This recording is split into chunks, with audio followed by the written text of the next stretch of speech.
Di dalam sebuah kelas, kelihatan seorang murid yang bernama Adi sedang membuat nota menggunakan pensel kesayangannya, Wira. Ketika Adi memadam kesalahannya di dalam buku, secara tidak sengaja pensilnya terjatuh.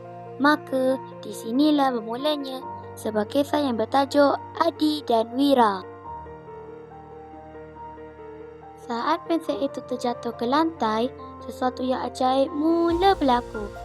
Bunyi jatuhan kecil itu menjadi permulaan kepada penggambaran luar biasa.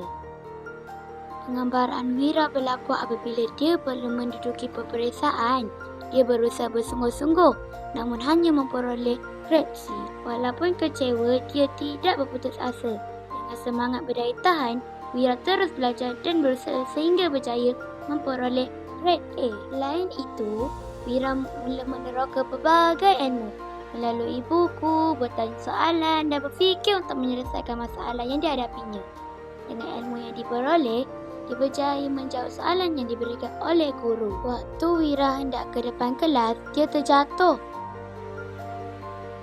Namun ada rakannya yang membantu dia untuk bangun semula. Ketika rakan ingin membantunya, ada sebuah tangan manusia mengambil Wira. Lalu, dia kembali menjadi pensel biasa di tangan pemiliknya.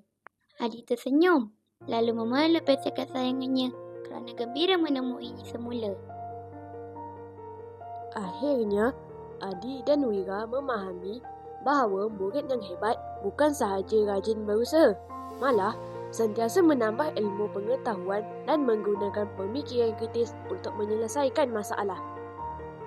Adi dan Wira membuktikan bahawa setiap murid mampu menjadi Adi Wira dalam kehidupan seharian melalui sikap tidak mudah berputus asa dan sentiasa berilmu.